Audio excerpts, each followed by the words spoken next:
स्वागत है दोस्तों। आज के मुख्य समाचार में आज देश और दुनिया से कई अहम और बड़ी खबर आ रही है। बात करेंगे हर खबर पर विस्तार से। मिडिल ईस्ट में अब चीन और रूस की एंट्री, ईरान के साथ मिलकर उठाया बड़ा कदम, बताएंगे विस्तार से। एक और बड़ी अपडेट, इजराइल पर बैलिस्टिक मिसाइलों से किया हमला, हूती ने किया बड़ा दावा। इसी के साथ अगली बड़ी खबर में आपको बताएंगे, हमास ने इजराइल के टैंकों को उड़ाया, 225 इजरायली आतंकी फौजियों की मौत। एक और बड़ी अपडेट, बिहार में हो सकता है बड़ा खेला, फ्लोर टेस्ट में पास नहीं हो पाएंगे नीतीश कुमार। इसी के साथ अगली बड़ी खबर में आपको बताएंगे, जो बाइडेन ने इजरायली पीएम को दी गालियां, आखिर नेतन्याहू की किस बात से नाराज है अमेरिकी राष्ट्रपति। एक और बड़ी update, AIMIM chief Asaduddin Owaisi ने भरी लोकसभा चुनाव के लिए हुकार, 3 सीटों पर जीत का किया दावा। इसी के साथ अगली बड़ी खबर में आपको बताएंगे, क्या होने वाला है तीसरा महायुद्ध, पश्चिमी देश क्यों करने लगे तैयारी। तो चलिए देख लेते आज की पहली बड़ी खबर। मिडिल ईस्ट में अब चीन और रूस की एंट्री, ईरान के साथ मिलकर उठाया बड़ा कदम। दरअसल दोस्तों, इजराइल और हमास के बीच जंग शुरू होने के बाद से वर्ल्ड वार के महाने पर खड़े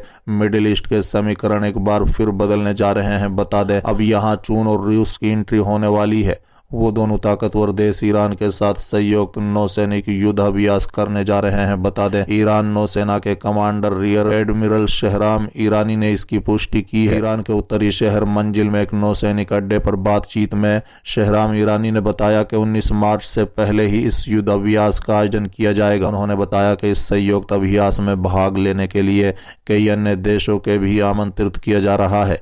ईरान के रियर एडमिरल शहराम के मुताबिक युद्धाभ्यास क्षेत्रीय सुरक्षा सुनिश्चित करने और सामान्य हितों को पूरा करने के उद्देश्य से आयोजित किया जाएगा।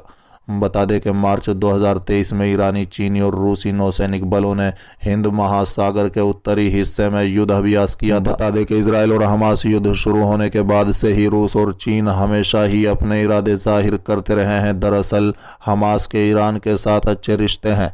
ऐसे में अघोषित तौर पर ईरान लगातार हमास का सपोर्ट करता रहा है। चीन और रूस भी युद्ध शुरू होने के बाद से लगातार ईरान के पक्ष में है, इसलिए वो हमास के खिलाफ बोलने से बचते रहे हैं। अब तीनों देशों ने एक साथ आने का निर्णय लेकर ये साफ कर दिया है कि मिडिल ईस्ट में ईरान हर बड़े खतरे से निपटने के लिए तैयार है। ईरान का चीन और रूस के साथ ये चौथा संयुक्त युद्धाभ्यास होगा। इससे पहले पिछले साल भी ईरान ने चीन और शक्तिशाली रूस के साथ युद्धाभ्यास किया था। 2023 से पहले भी दोनों देशों की नौसेनाएं एक साथ अभ्यास कर चुकी है। माना जा रहा है कि ईरान इस युद्धाभ्यास के बहाने दुनिया के अन्य देशों को यह संदेश देना चाहता है कि वो कमजोर नहीं है। चलिए अगली खबर, इजराइल पर बैलिस्टिक मिसाइलों से किया हमला, हूती ने किया बड़ा दावा। दरअसल दोस्तों, यमन के सशस्त्र हूती समूह ने कहा है कि उन्होंने इजराइल के शहर इलियट पर कई बैलिस्टिक मिसाइलों से हमला किया है। हूती सैन्य प्रवक्ता याह्या सारिया ने शुक्रवार को समूह के अल मसीर टीवी पर प्रसारित एक बयान में कहा है कि समूह ने इजराइल युद्ध और नाकाबंदी का सामना करने में फिलिस्तीनी लोगों को अपना समर्थन दिखाने के लिए विशिष्ट लक्ष्यों पर हमला किया है। उन्होंने कहा है कि हम दुश्मन देश इजराइल के खिलाफ जमीन और समुद्र में आगे सैन्य अभियान चलाने में संकेच नहीं करेंगे जब तक कि उसकी आक्रामकता बंद नहीं हो जाती और गाजा पट्टी में फिलिस्तीनी लोगों पर घेराबंदी नहीं हटा ली जाती। बता दें कि कुछ घंटे पहले इजराइल रक्षा बलों ने कहा है कि उन्होंने लाल सागर में सतह से सतह पर मार करने वाले मिसाइल को रोका। पिछले साल अक्टूबर में इजराइल हमास युद्ध शुरू होने के बाद से उत्तरी यमन में सशस्त्र हूती समूह ने इजराइल पर कई बार हमला किया है। इजरायली मीडिया आउटलेट्स के अनुसार नवंबर में एक हूती बम से लदे ड्रोन ने दक्षिणी शहर इलियट के एक स्कूल पर हमला किया, जिससे मामूली चोटें आई। चलिए अगली खबर, बिहार में हो सकता है बड़ा खेला, फ्लोर टेस्ट में पास नहीं हो पाएंगे नीतीश कुमार। दरअसल दोस्तों, बिहार में सियासी हलचल और तेज होती जा रही है। 12 फरवरी को होने वाले फ्लोर टेस्ट से पहले राज्य में राजनीतिक सरगर्मी बढ़ गई है।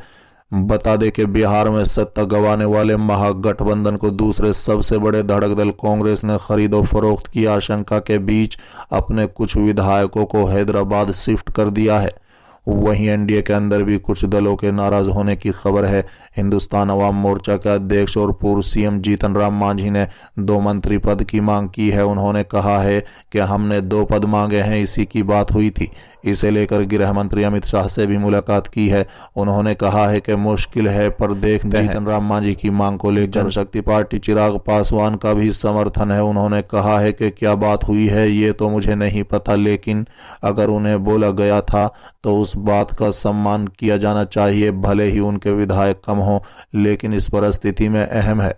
सूत्रों के मुताबिक कांग्रेस ने 3 विधायकों को छोड़कर सभी विधायकों को रविवार को हैदराबाद भेज दिया। सूत्रों के अनुसार ये विधायक 10 फरवरी तक हैदराबाद में रहेंगे और फिर फ्लोर टेस्ट में हिस्सा लेने के लिए 11 फरवरी को वापस बिहार लौटेंगे। बिहार विधानसभा में कांग्रेस के 19 विधायक हैं। हालांकि विधायकों को हैदराबाद जाने पर पार्टी का कहना है कि वो तेलंगाना के मुख्यमंत्री रेवंत रेड्डी की बधाई देने गए थे, जिन्होंने दिसंबर 2023 में हुए तेलंगाना विधानसभा चुनाव में पार्टी की जीत के बाद मुख्यमंत्री का पदभार संभाल लिया है।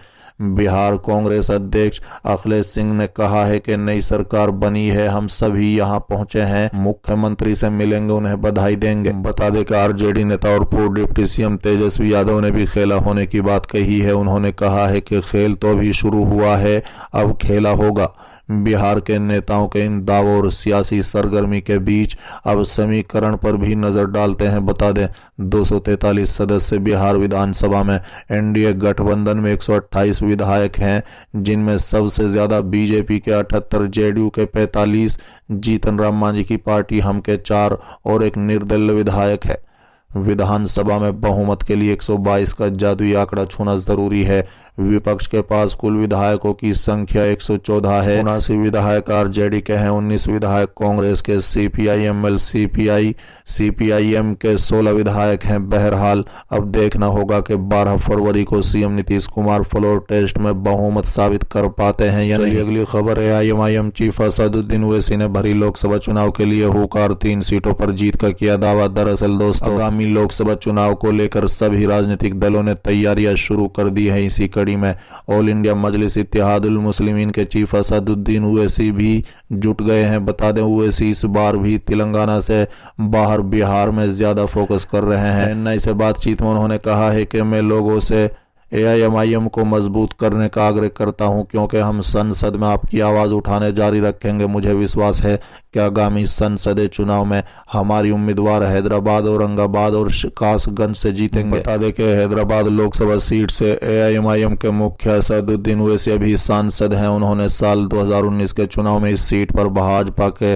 डॉक्टर भगवंत राव को 3 लाख से ज्यादा वोटों के अंतर से हराया था।